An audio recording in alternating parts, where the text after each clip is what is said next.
Assalamualaikum warahmatullahi wabarakatuh. Waalaikumsalam warahmatullahi wabarakatuh. Sebelumnya saya ucapkan terima kasih kepada teman-teman semua karena sudah berkesempatan hadir untuk kegiatan kita pada sore hari ini ya. Sebelum kita mulai kegiatannya, alangkah baiknya kita berdoa terlebih dahulu. Berdoa sesuai kepercayaan dan keyakinan masing-masing dimulai. Sudah selesai?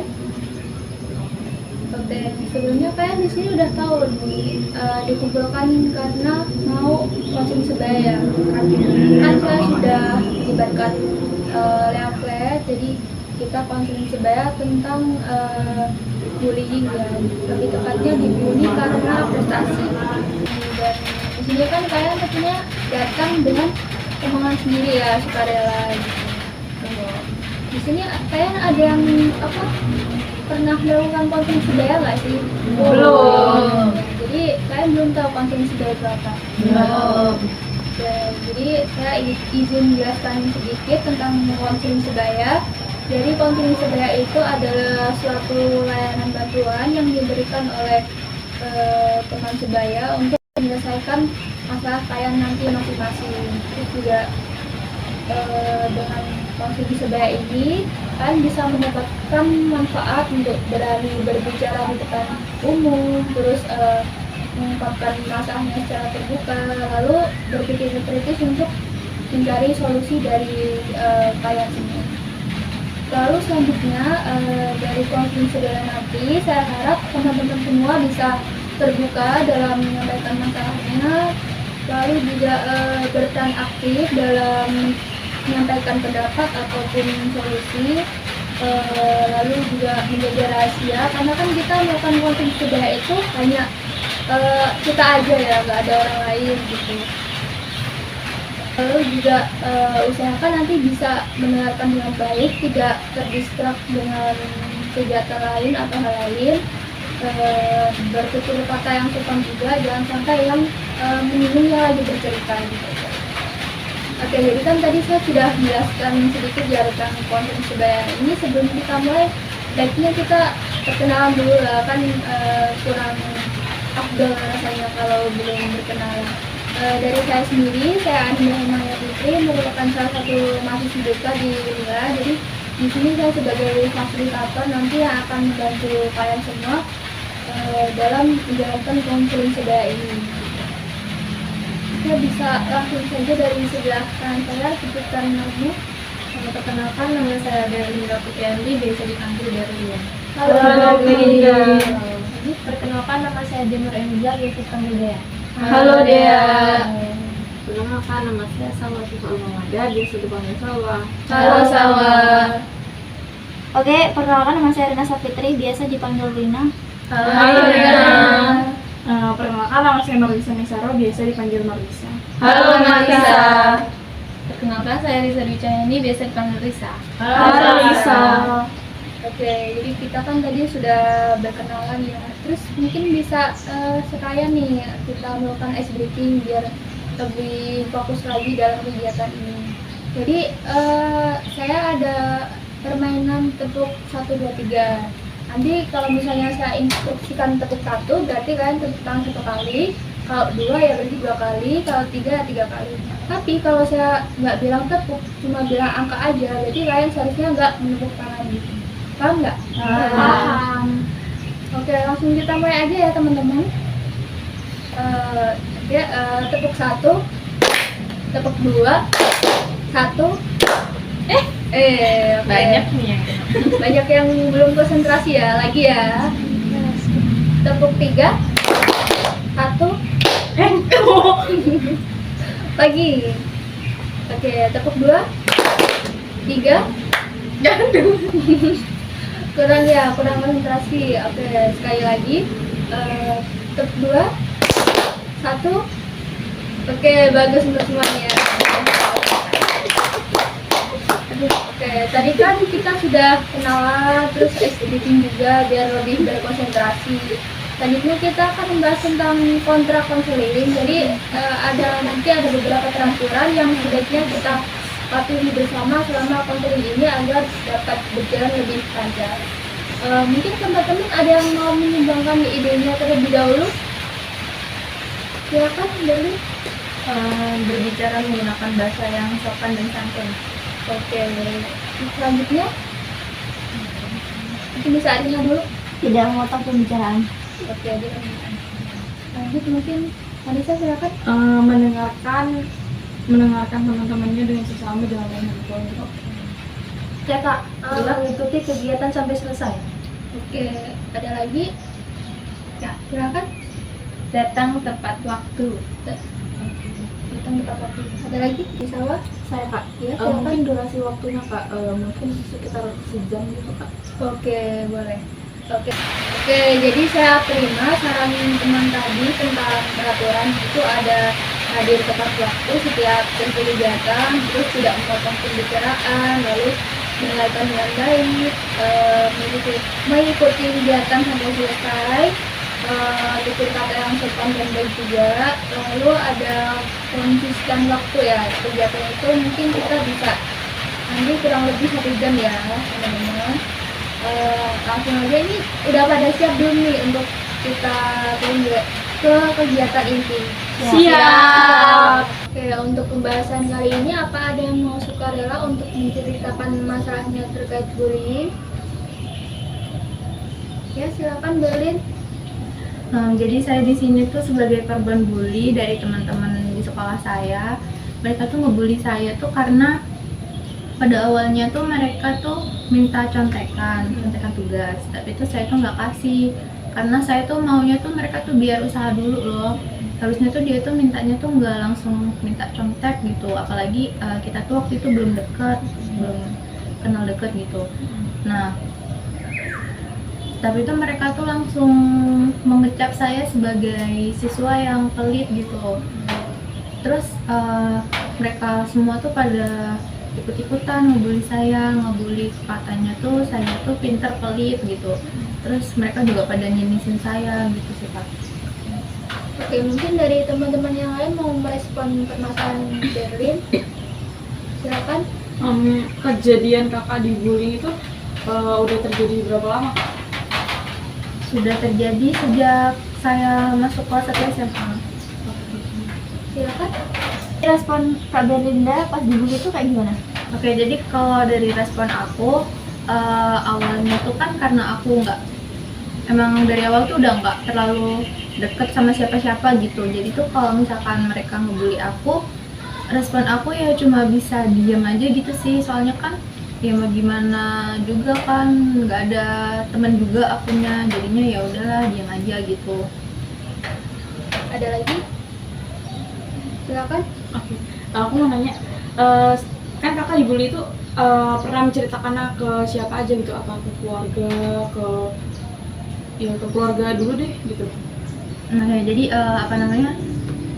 aku tuh selama dibully ini belum pernah cerita ke siapa-siapa sih. Baru kesini saya pertama kalinya menceritakan. Soalnya kalau mau cerita ke temen, karena kan saya kan nggak punya temen tuh, belum punya temen di sekolah, jadi tuh nggak bisa juga kan sembarangan cerita ke orang yang nggak kita kenal gitu, belum deket juga. Terus kalau misalkan ke keluarga, saya bahkan sama sekali nggak ada niatan buat cerita sih. Soalnya dari pihak keluarga sendiri itu mereka tuh mengenal saya sebagai pribadi yang ceria, yang humble gitu.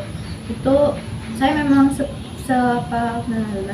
saya memang seperti itu di keluarga, karena lingkungan keluarga itu nggak ada yang ngebully gitu. Saya baru menjadi pendiam itu pas di sekolah aja, karena banyak yang ngebully juga. Jadi biarin aja keluarga saya tuh mengetahui bahwa saya tuh emang orang yang seperti itu, yang pribadi yang ceria, nggak pendiam gitu. Saya takut itu juga bisa jadi pikiran juga jadi mereka gitu. Oke, berarti dari Kak Berlin sendiri belum berani untuk cerita ke siapapun ya, terutama ke keluarga sendiri. Ya betul. Ada lagi? Jadi silakan. Untuk kamu dibully itu respon perilaku kamu tuh gimana? Kayak ngelawan atau malah kayak diem aja gitu? Perilaku saya semenjak dibully itu, saya tuh jadinya tuh takut buat berinteraksi sama orang lain gitu.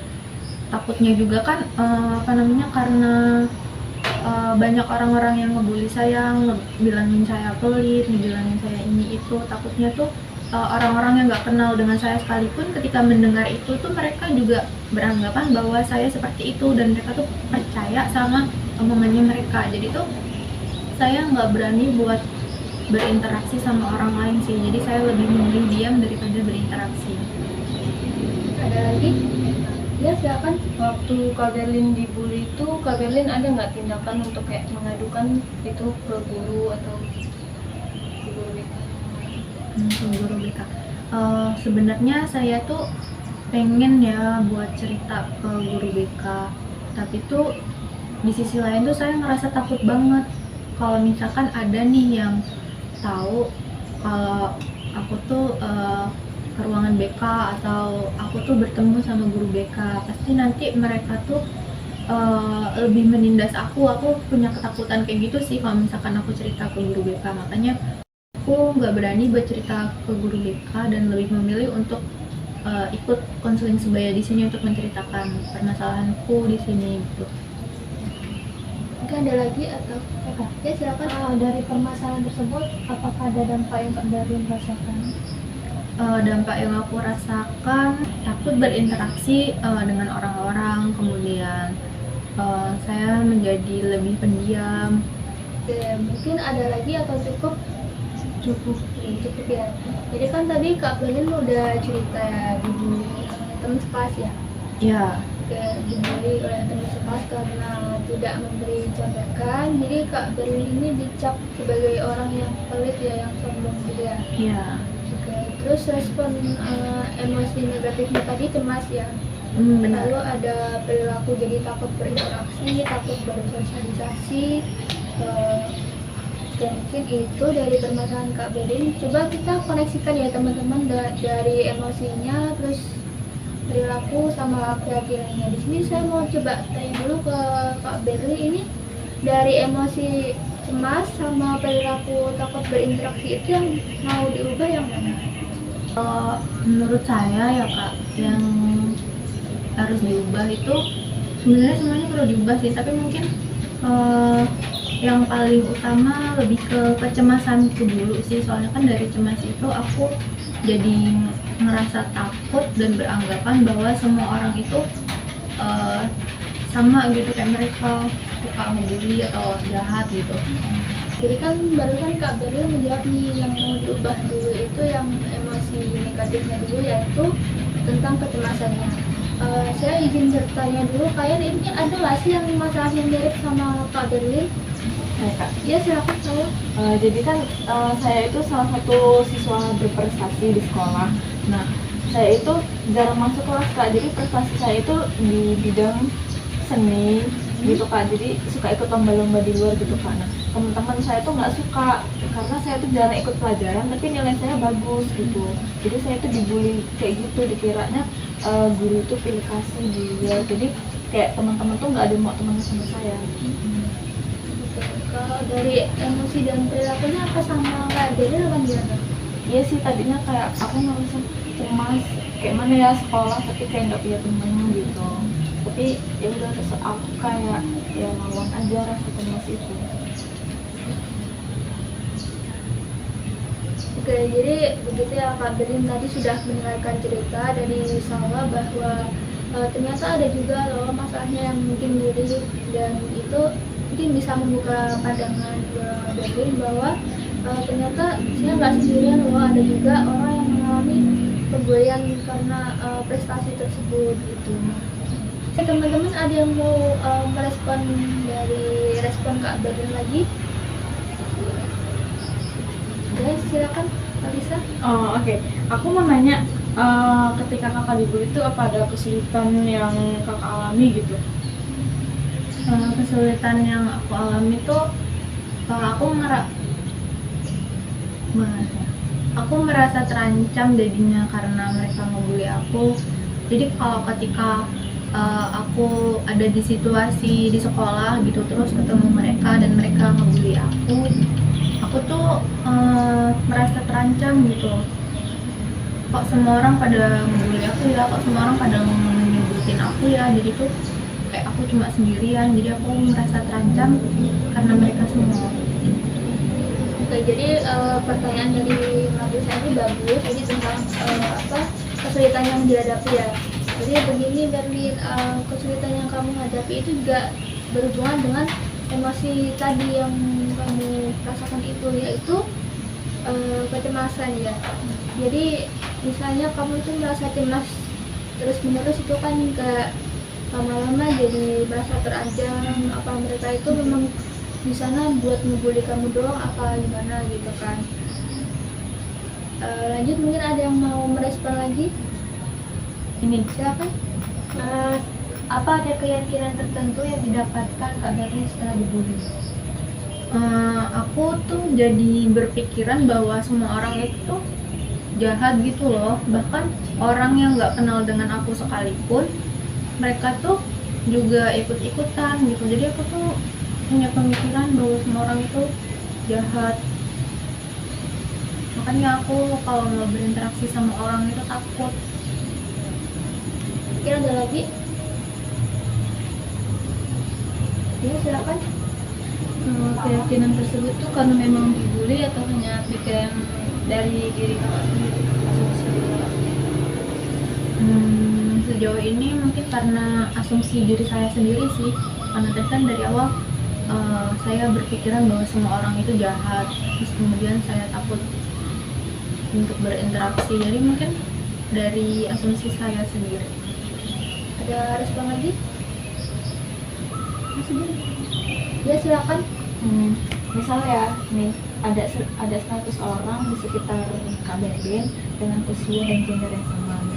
Orang itu tuh dibully juga. Nah, menurut Kak Berlin, apakah orang itu akan merasakan emosi negatif tersebut juga, yaitu yang cemas itu tadi?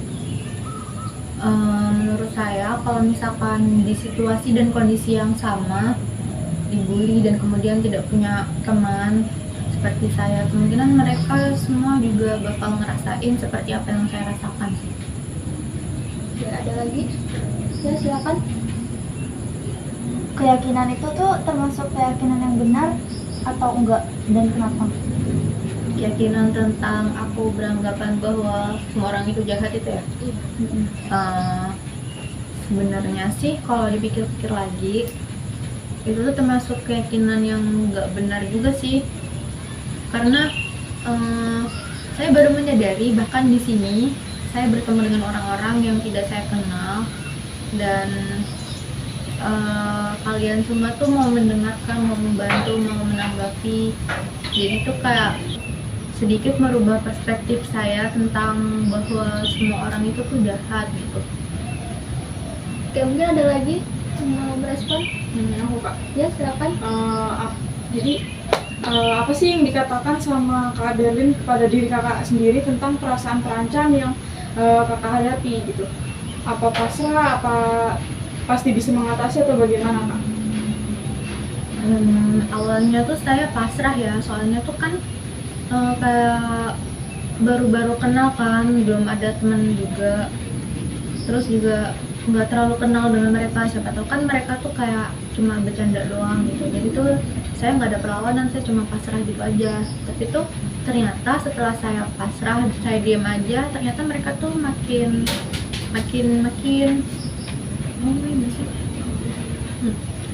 membuli saya gitu. Jadi tuh sebenarnya di dalam hati saya tuh rasanya tuh ingin banget buat melawan, tapi itu ya nggak berani juga sih, soalnya kan saya tuh posisinya sendiri sedangkan mereka tuh banyak gitu. Ada lagi atau cukup? Mungkin cukup, Kak. Oke.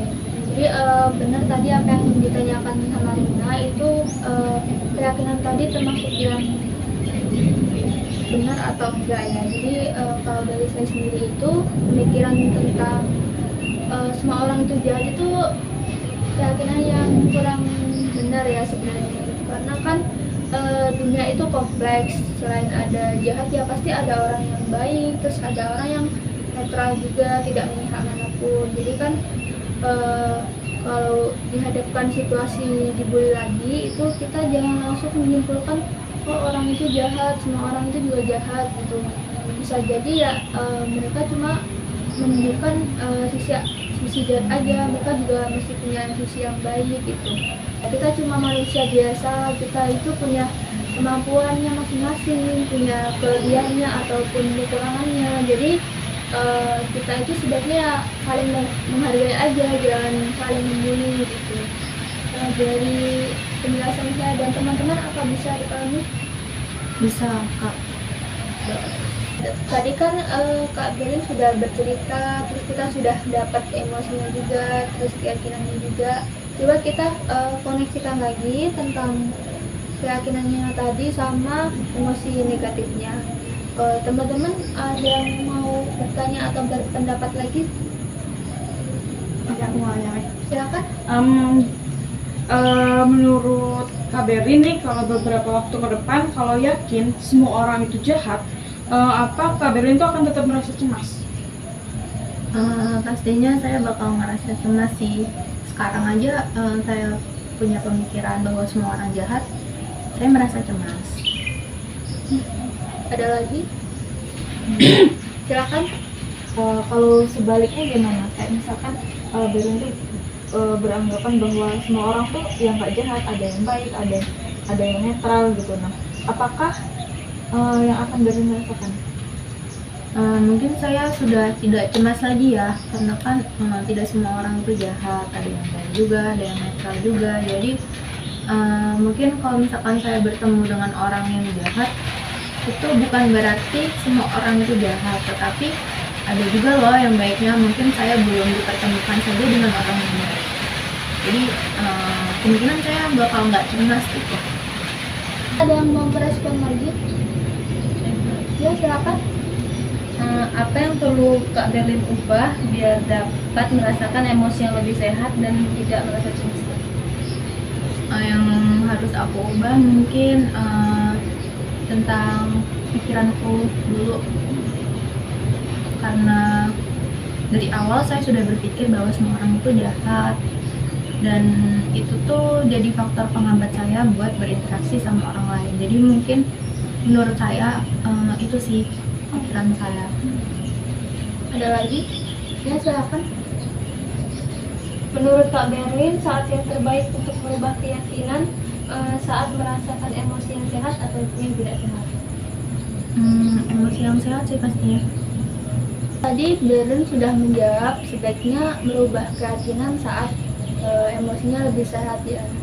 Betul tadi apa yang dibahas sama teman-teman yang lain. Berlin itu sebaiknya coba untuk merubah keyakinannya menjadi lebih sehat atau lebih rasional ya. Jadi jangan berpandangan bahwa semua orang itu jahat, pasti ada orang baik, ada orang yang netral. Ini kan enggak, kita kan bantu Berlin ya buat menyelesaikan masalahnya gitu. Lalu saya mau tanya ke Berlin, ini apakah sudah bisa untuk berkomitmen merubah keyakinannya? Insya Allah saya sudah bisa untuk merubah keyakinan saya sendiri. Lalu langkah selanjutnya mungkin kita bisa coba membantu Berlin untuk memperkuat keyakinannya. Apa ada yang mau berpendapat atau bertanya? Silakan. Ya. Jadi Kak Berlinda itu udah berkeyakinan yang seperti apa? Kalau tadi kan saya berpikiran bahwa semua orang itu jahat gitu, sama seperti orang-orang yang membuli saya. Tetapi pikiran saya itu sekarang udah nggak kayak gitu lagi. Sekarang sudah mulai bisa menerima bahwa nggak semua orang itu jahat, ada orang yang baik juga dan ada juga orang yang netral. Mungkin ada lagi? Ya, silakan ya. Menurut Kak Berlin, keyakinan itu termasuk benar atau salah? Terus kenapa? Kalau keyakinan saya yang awal tadi itu masih salah, tapi kalau keyakinan yang sekarang yang baru itu sudah benar menurut saya. Oke, jadi kan Kak Berlin sudah ada komitmen untuk berkeyakinan lebih positif ya, jangan sampai itu berpandangan bahwa semua orang itu jahat. Sebelum kita lanjut ke tahap selanjutnya nih, mungkin kita kita bisa ice breaking lagi gimana? Setuju nggak? Setuju. Ice breakingnya mau sama atau mau beda? Beda. Kalau misalnya sambung kata mau nggak? Boleh. Oke, jadi misal nanti saya mengatakan satu kata, kalian bisa lanjutkan aja sampai selesai yang sekiranya itu bisa cocok lah. Mungkin saya kasih satu kata dulu, kursi. Silakan. Kursi itu sangat rapuh. Karena Hujan. Oke, bagus, matching ya. Mau lagi? Lagi. Oke, jadi yang kedua saya kasih kata mobil. Dari kamu? mobil itu terkena goresan karena harimau Liar. Oke, bagus. disambung. Oh iya. Harimau itu Mobil itu maaf. Mobil itu terkena goresan karena harimau liar. Iya, Bagus. Mau sekali lagi? Boleh. Di satu kata lagi, mungkin handphone dari Kak Salwa bisa dilanjutkan. itu bagus Karena berwarna biru. muda. Oke, kita langsung dari Rina bisa sambungan lagi. Handphone itu bagus karena berwarna biru muda. Oke. Ini udah pada fokus ya, udah pada konsentrasi lagi. Tadi bisa. Gamenya juga melatih kreativitas kalian dalam merangkai kata menjadi kalimat yang cocok. Oke, tahap selanjutnya mungkin tadi kan Kak Berlin sudah berkomitmen ya mau berubah keyakinannya untuk lebih positif agar berpandangan bahwa orang-orang itu nggak semuanya jahat, ada baik dan terangnya juga. Mungkin dari teman-teman ada yang mau menyarankan solusinya? Kak, saya ada ide Kak. Mungkin Kak Berlin bisa mencoba untuk membayangkan di mana Kak Berlin ada di situasi sedang dibully lagi, dipandang pelit, rendah, sombong. Biarkan diri merasa emosi negatif, cemas tadi. Kak Berlin juga bisa mencoba untuk merubah emosi tersebut menjadi lebih positif lagi. Misalnya bercerita kepada teman, keluarga, atau melakukan hobi dan lain-lain. Ada yang mau menambahkan solusi lain lagi? Izin menambahkan Kak, mungkin setelah latihan yang disarankan sama Kak Dea tadi, Kak Berlin juga bisa melakukan refleksi pada diri sendiri. Terus tadi saya sudah melalui emosi negatif tersebut. Cara mengatasinya seperti ini. Jadi kalau dihadapkan situasi sebelumnya, saya bisa mengatasinya dengan lebih baik. Ada lagi? Ibu kelihatan orangnya nggak kelihatan loh. Maju nggak Mbak? Maju. Dari dong. Oke, jadi tadi sudah ada 2 saran ya dari Dea sama Risa itu melakukan latihan per harinya ya atau kapan? Per hari. Oke, per hari itu membayangkan ada di situasi dibully lagi, terus larut dalam emosi negatif, tapi perlahan juga mengatasi emosi negatif tersebut ya. Terus ada refleksi perasaan. Kalau dari teman-teman yang lain ada saran buat waktu latihan nggak? Silakan dari Salwa. Kalau menurut saya 15 menit aja sih Kak. Kenapa? Karena ya biar nggak menyita waktu dan nggak mengganggu kegiatan dia yang lain. Kalau dari Marisa? Kalau menurutku untuk waktu yang lebih efisien itu lebih ke 30 menit Kak. Karena menurutku kalau 15 menit itu nggak cukup karena tadi kan solusi dari Kak Dea sama dari Kak Dea sama Kak Risa itu kan yang dari Kak Dea itu solusinya latihan untuk membayangkan. Lalu dari Kak Risa sendiri itu solusi untuk refleksi ke diri sendiri. Nah, menurutku tuh lebih efisien waktunya 30 menit gitu Kak. Karena emang lebih lama itu lebih baik gitu. Oke, kalau dari Rina gimana? Bagusnya 15 menit atau 30 menit? 30 menit sih kan bisa. Jadi begini, Kak Berlin tadi sudah ada saran dari teman yang lain itu ada latihan per hari ya. Kalau menurut Berlin sendiri mau yang latihan 15 menit apa 30 menit? Mungkin untuk memulai untuk pertama kali, saya akan mencoba untuk 15 menit dulu. Ketika saya sudah mulai mengerti nih caranya begini untuk latihan emosi, kemudian untuk refleksinya, baru kemudian saya akan bertahap untuk menambahkan durasinya dari 15 baru ke 30 menit. Oke, jadi itu tadi solusinya dari teman-teman bisa diterima ya, dari Iya. dicoba. Ya.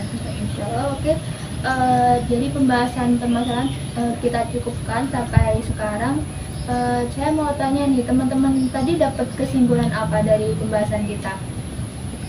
Aku Kak, Ya. kalau dari aku kesimpulan aku dapat pada konseling ini, berarti kita tuh nggak boleh memandang semua orang itu jahat sama rata, karena nggak semua orang itu jahat, pasti ada yang baik, ada yang netral. Jadi jangan pernah dan juga jangan pernah nunjukin kecemasan kita loh, kayak meskipun kita cemas, coba lawan rasa cemas itu untuk kebaikan diri kita sendiri. Ada lagi yang lain? Oke, kalau dari Berlin sendiri?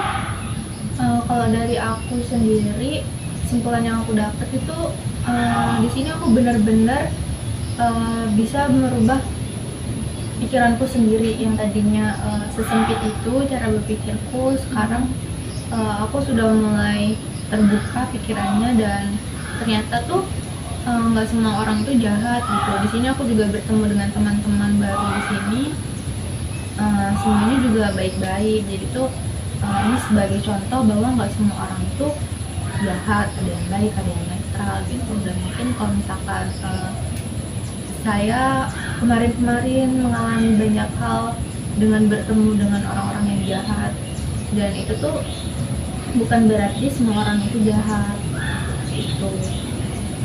Oke, jadi mungkin itu kesimpulan yang kita dapatkan hari ini.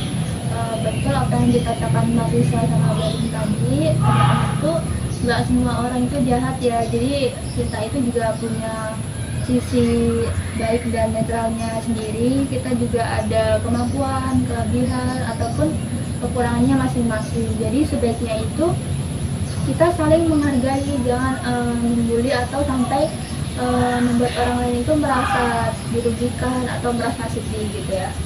Kemudian dari refleksi perasaan nih, saya mau tanya, apa sih yang dirasakan kalian setelah konseling sebaya hari ini? Ya, kalau dari Dori sendiri? Yang saya rasakan itu saya benar-benar lega dan benar-benar bersyukur bisa ada di sini bertemu dengan kalian semua, orang-orang yang hebat yang mau membantu saya menyelesaikan permasalahan ini. Jadi sekarang saya sudah merasa lebih baik lagi dan saya merasa seperti membuka lembar baru untuk memulai sesuatu yang kemarin-kemarin tuh saya tuh nggak berani lakukan gitu. Mungkin saya mau ini deh, mau tanya pesan-pesan ke kalian, mungkin satu kata aja deh buat konseling sebaya hari ini. Mungkin bisa dimulai dari Risa. Hari ini luar biasa. Oke, satu kalimat, udah satu kalimat dulu dari Mbak Risa. Maksudnya Oke, kalau dari Rina, oke, bagus. Kalau dari dia, Mantap, Hawa. menyenangkan. Oke, tepuk tangan untuk kita semua ya. Kita cukupkan konseling sebaya hari ini. Saya mengucapkan banyak terima kasih kepada kalian sudah mau mengikuti kegiatan sampai selesai dan juga sudah menaati kontrak konseling dengan baik. Saya harap semuanya bisa mendapatkan manfaatnya, terutama Kak Berlin bisa mencoba untuk berubah keyakinannya karena tadi sudah berkomitmen. Lalu untuk semuanya saya juga minta maaf apabila ada salah kata ataupun perbuatan yang kurang menyenangkan. Saya akhiri, wassalamualaikum warahmatullahi wabarakatuh. Waalaikumsalam warahmatullahi wabarakatuh.